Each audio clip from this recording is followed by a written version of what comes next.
How we doing, everybody? UFC Thoughts here. And, prior to UFC 305 happening, I think it possibly was Friday or Thursday, when Dana officially announced what UFC 307 was going to be. If you guys don't know, UFC 307, Salt Lake City, Utah, where he decided to announce Alex Pereira versus Khalil Roundtree Jr. as the main event, Raquel Pennington versus Juliana Pena in the co-main event, and a number of other fights on the card. This is the first time I'm going to do that. When I talked about 308, I went up the card. I'm going to talk down on this card. I'm going to get into the nitty-gritty right away. Alex Pereira versus Khalil Roundtree. I think we can all agree. Bryce Mitchell shit. This fight makes absolutely no sense. Most people cannot name more than 2 wins on Khalil Rountree's 5-win streak he's on right now, which also includes a robbery win over Dustin Jacoby. He's getting a title shot off of beating fucking a short notice Anthony Smith, who wasn't Anthony coming off of a loss, or was he coming off a win? God, I forget. It was a win, wasn't it? Over Ryan Spann. Let me find this shit out. Hold up. Where's 307 at? I think he beat a short notice Anthony Smith coming off a win. At best. It was, because he beat fucking Ryan Spann in Singapore. But, yeah. This fight makes absolutely no sense, and I'm going to lay this out for you guys. I'm not hating on this fight. This fight's going to end in a first-round knockout, 100%, whether it's Alex Pereira absolutely destroying Khalil Roundtree, which has an 80% chance, 90% chance, fuck it, I'll up it to 99% chance of happening. Khalil Roundtree Jr., he's not the guy to do the job. He just isn't. If he is, this is going to be one of the biggest upsets, I will say, in UFC history. Because I guarantee you the underdog favorite odds, Alex Pereira is going to be a minus 700 when this fight rolls around. If he isn't, I will be shocked. And the only reason this fight doesn't make sense, I would understand if half of the top 10 was injured. And those injuries include Magomed Ankalaev, Alexander Rakic, Volkan Oezdemir, and somebody else, right? But that's not the case. You have Magomed Ankalaev and Alexander Rakic for some reason fighting at 308. Banger fight. Matchup also doesn't make any sense. And you have Khalil Roundtree, who hasn't proven anything in the UFC light heavyweight division. Yes, he does have a cool win streak going, but I legit, wow, one of the wins was Modestas Bukauskas. But like Carl Roberson, Modestas Bukauskas, Dustin Jacoby, Chris Daukaus, and Anthony Smith are wins that get you not even a top contender fight, gives you a title shot. That is criminal when a guy like Magomed Ankalaev is roaming the streets. Now here's the thing. I'm not saying Alex Pereira is ducking. I don't think that's the case. I think people are saying that. I don't think Alex Pereira is ducking Magomed Ankalaev. I think this was a case of they thought Alex Pereira was going to sit out, but then they realized, shit, we don't have another fight available for 307. So they called up Alex Pereira and just gave him a name, and Alex Pereira was like, sure. Because otherwise this matchup makes no sense. There's no way that this was the plan for if this was the plan for Alex Pereira, chalk up the matchmaker room, please. Because this is an easy win. And I hate to say that about Khalil Roundtree. I love Khalil Roundtree. I fuck with Khalil Roundtree heavy. But you do not deserve a title shot. I'm sorry. And you want to know the fucking crazy? He called for a title shot in his last fight. He was like, I think I should fight Alex Pereira. Everyone was like, you're a fucking moron. You're not getting a title shot. And the thing is, this has happened before in the UFC where a undeserving contender gets a title shot, i.e., Dan Henderson getting a title shot over Michael Bisping. Cheeto Vera getting a title shot with Sean O'Malley. Colby Covington at 296. Hell, you could even lump Izzy in there with 305. He didn't really deserve a title shot then. Some other, like, most of Mighty Mouse's title defenses, they had no reason being in there with him. Yeah. But the thing is, the division isn't cleaned up yet, where you need to go down to, because that's what this matchup would make you believe. You would believe that Alex Pereira fighting, what is Khalil, number 8? You would be like, oh shit, dude, he must have cleaned up the whole division, when in reality, he hasn't fought the clear number 1 contender yet in the division once, which is Magomed Ankalaev. I'm not saying Magomed Ankalaev beats Alex Pereira. I'm a firm believer that Alex Pereira is going to beat Magomed once they fight. But to say that Khalil Roundtree gets a title shot before Magomed Ankalaev, if you told me that prior to both of their fights getting announced, I would have called you stupid. Right to your fucking face. And listen, I fuck with Khalil Roundtree. I've said it before. He has no reason being in there with Alex Pereira. I think it's going to be a clinic. I think Khalil Roundtree is going to be KO'd in the first round. Because it's not like Khalil Roundtree has a takedown threat. He's not going to go for a takedown. He's going to stand in front of Alex Pereira, which we already know Khalil Roundtree's chin isn't the greatest. He's been KO'd. Has he only been KO'd once? No, he's been KO'd twice. Who else knocked him out? There was Ion Kutelaba on the ground, but like, I don't see it. I don't see it. I don't know why this matchup was made. It's going to end in the first round. Magomed does deserve it. I know everyone hates him. Here's the thing. Everyone's clamoring about Dagestani privilege, Russian privilege. What happened here? What happened here? And don't you dare say that, oh, Magomed was saying he wants to fight in Abu Dhabi. That's not a big enough reason. I know he doesn't deserve to call the shots. That's fair. But to give the title shot to Khalil Roundtree Jr. over Magomed just because of that, if that's the reason why they gave it to Khalil, they're fucking stupid. Let's move to the co-main event. That's going to be so great. Raquel Pennington, Juliana Pena. I saw a Bedtime MMA's video where he said that Juliana Pena unironically deserves the title shot more than Khalil Roundtree. I wouldn't go that far. I don't believe Juliana Pena deserves a title shot either. We have 2 utter disgraces to matchmaking in UFC history happening on the same day. But sure, man, to move the division along, I don't know why you don't just give it to fucking Kayla Harrison. I don't know why you just don't do that, but sure. I think that Raquel Pennington is just going to be better than Juliana Pena. Juliana Pena, I honestly believe, is one of the worst champions to ever happen in the UFC's history. So, and I think Raquel Pennington can actually put a pace.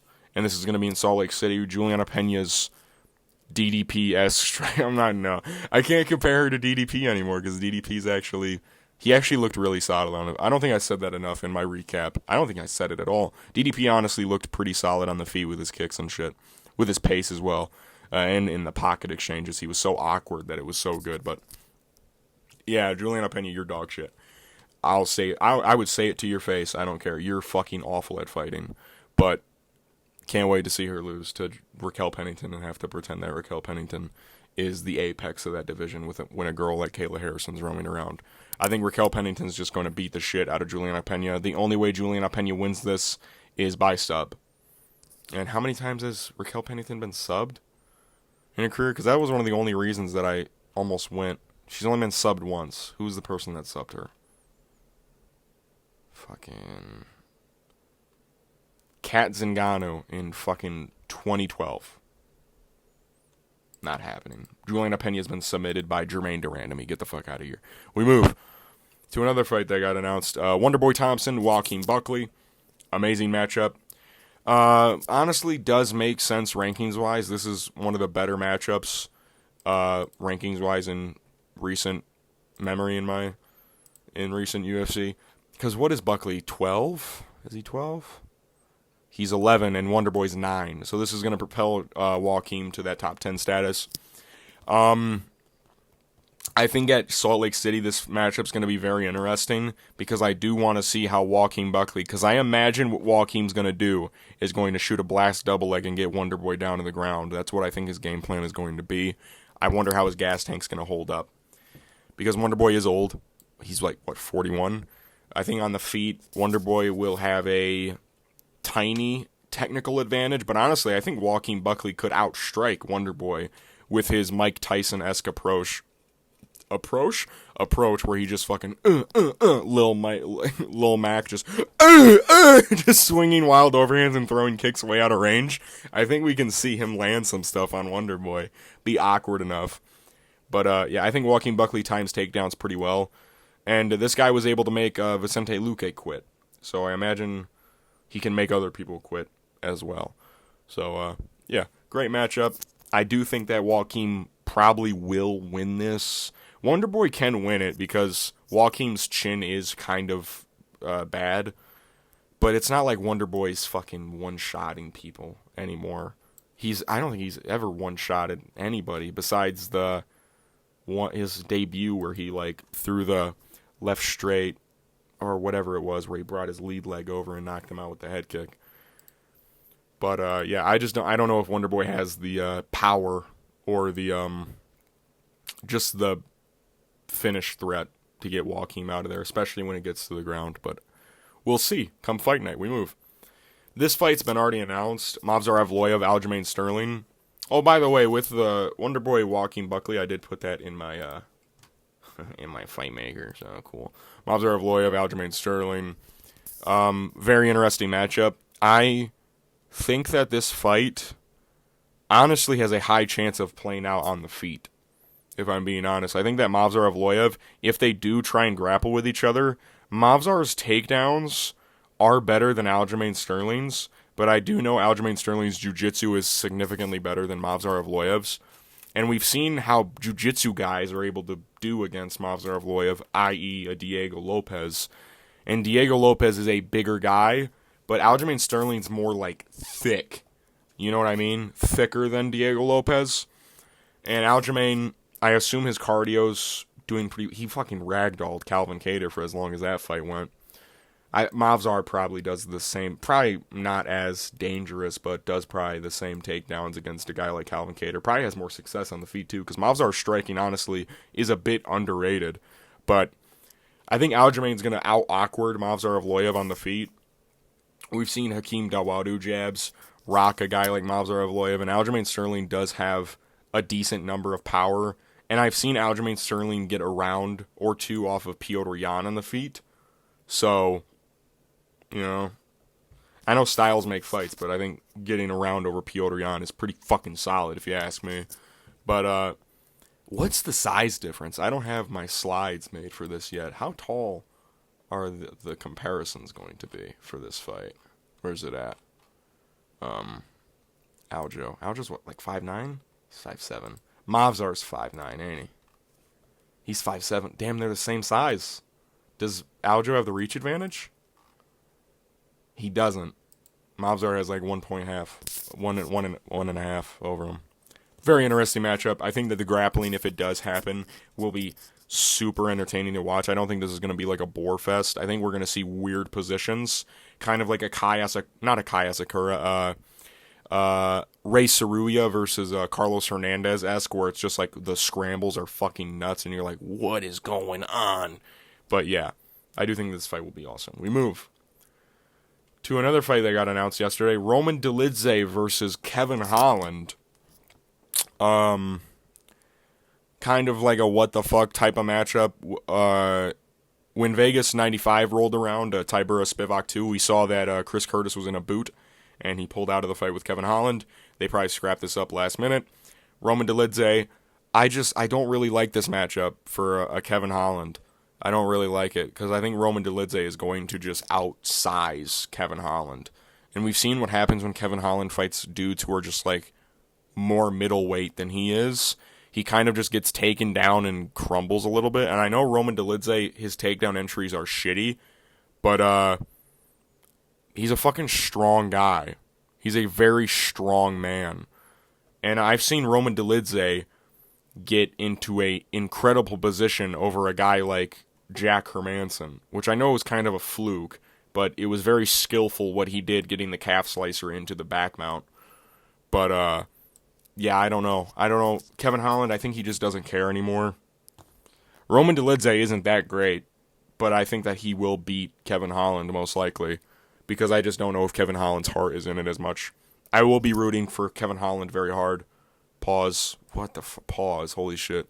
But Kevin Holland can win because Roman Dolidze's striking is very iffy. He does leave openings, but I've also seen Kevin Holland get dropped by Mikhail Oleksiejczuk in his last fight. And I've seen did I just compare Mikhail Oleksiejczuk and Michael Venom Page to Roman Dolidze? What am I talking about? I need to calm down. But you know what I mean. I've seen people land heavy on Kevin Holland before. I think Marvin Vettori was landing some stuff on the feet. Kevin Holland was doing well on the feet, though, against Marvin Vettori from what I remember. He had some moments. I think he rocked Marvin Vettori at one point. But that's beside the point. Yeah, I don't know. I just don't really know about this matchup. I was super excited for Kevin Holland versus Chris Curtis because that was going to be a stand-up match. I do think that Roman Dolidze will grapple with Kevin Holland, and he'll probably do it very well. We move. Jose Aldo, Mario Batista. I think I made my video before this fight got announced. This is a nice fight. I do like this. I don't like how they keep giving up-and-comers to Jose Aldo, even though that is what they should do. And let me repeat this. This is what they should do with these guys who are in the tops of divisions that are old. You kind of need to give them to lower, younger competition to try and build their name up. That's what they tried to do with Jonathan Martinez with Jose Aldo. It didn't pan out.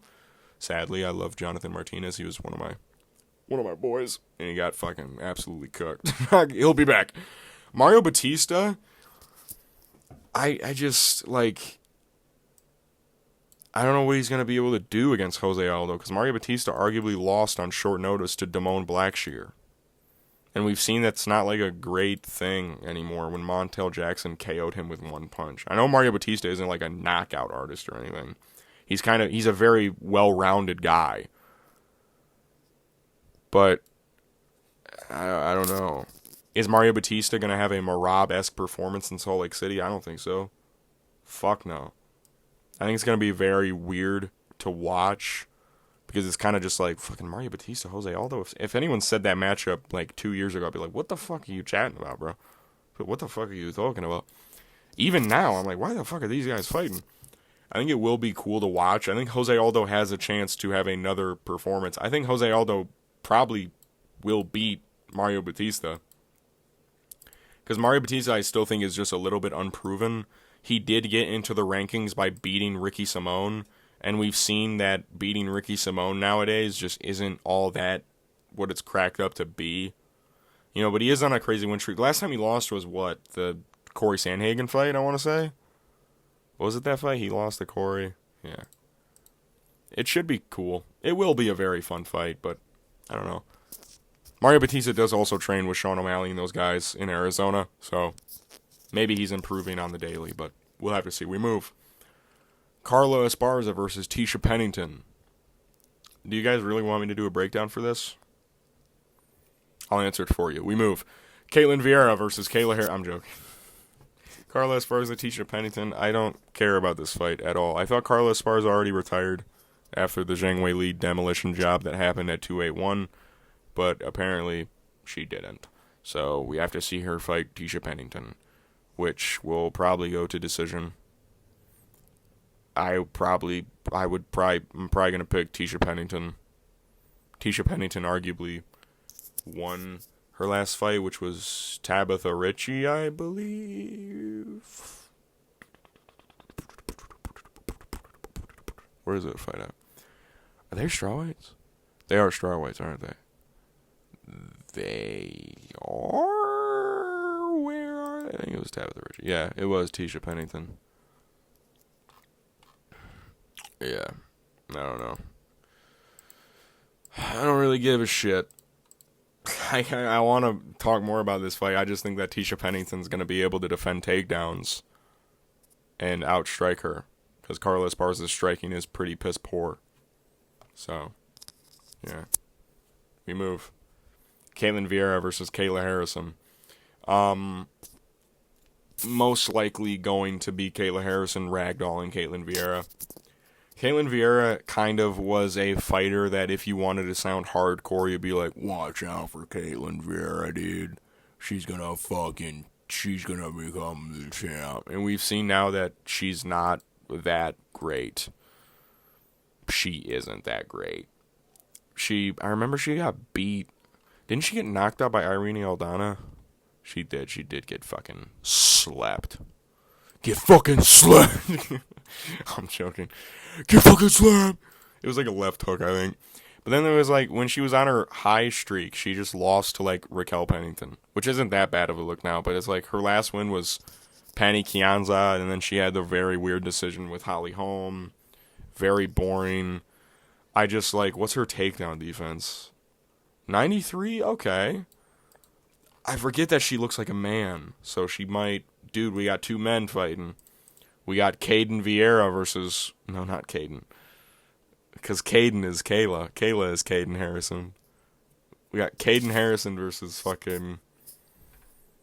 God, what's another K name? That sounds like Ketlin. Kyler Harrison versus Caden Vieira. There we go, I fixed it. There we go. We got a men's bantamweight. I'm joking. I'm fucking around, dude. It should be either one-sided domination. I do wonder how Kayla's gas tank is going to be at Salt Lake City, because we've seen that she can go at a pace pretty hard in the PFL and stuff, but then like the Holly Holm fight, she kind of just fucked her in the butt. So, wonder how this fight's gonna play out, dude. I'm probably gonna go with Kayla Harrison. We move. Marina Rodriguez versus Yasmin Lucindo. Another WMMA fight. This one's actually kind of cool though. I fuck with Yasmin Lucinda hard. She was that girl that fought what's her name? Fucking yeah, Yasmin Yarugi. They're both really young. Isn't she like 23 years old or something? 22, even younger. And then since then she's just fucking breezed past. She fucked up Brogan Walker, who I think was on Tough 29, whatever. It was the one season with Amanda Nunes, Juliana Pena, I want to say. So, who watched it? Then she fucked up Polyana Viana, and then she had a good win over Karolina Kolokaevich, which is like, Karolina's so old, man. But it's like, Karolina was on like a, 4-fight win streak or some shit? So it's like, that's good. It is cool that Marina Rodriguez is putting her position up so hard. She's number 6 fighting number 14. So, this fight should be... I will say that this fight should be... Oh, shit, I dropped my mic. It should be technical, for the most part, on the feet, and it should be a good watch. We move to the last fight, official for 307 as of now. Let me just check that I have that correct. 10 fights. Is this it? I don't have the... I'm not reading this off of Tapology, by the way. I'm reading this off of the slides. Yeah, it is. Cesar Almeida, Ihor Pateria. Caesar's probably going to knock out Ihor or Ihor, to be honest, unless Ihor just decides to wrestle fuck Cesar Almeida. But we've also seen that Cesar Almeida has a pace and pressure that's able to gas out Roman Kopylov, which I like a lot for Cesar Almeida. I don't like that much as for Roman Kopylov, but Cesar did get dropped. But Ihor also has just had a wild run in the UFC. He's beat Shogun and beat Robert Burzczyk, but everyone else has just fucked him up so bad, especially Michel Pereira. And I think Cesar Almeida hits pretty hard. Being honest, I think he hits pretty hard. But should be a good one. UFC 307, the 2 title fights make absolutely no sense, but they'll be cool, I guess. Alex Pereira, Khalil Rountree will be cool. Raquel Pennington, Juliana Pena will be tough to watch past 4 minutes. Every other fight, like Wonderboy Thompson, Buckley, Evloev Sterling, Aldo Batista, fucking Vera, Harrison, Marina Rodriguez, Yasmin Lucindo. I'd even throw Roman Dolidze, Kevin Holland. These are all cool fights that will have a very good chance of being entertaining. But, yeah, I just don't think that Khalil Rountree deserves a title shot at all. So, yeah. School's starting for me this Wednesday, so I have that to deal with. So I'm uploading this on Tuesday, recording this on the 19th, so Monday I'll get my tough video out for you guys on Wednesday. And but with school coming around, my schedule is going to become way more busy. I probably won't be able to upload as much. I will try to get one video out that's not picks and breakdown or recap per week. But yeah, I'll see you guys in my next video. Peace.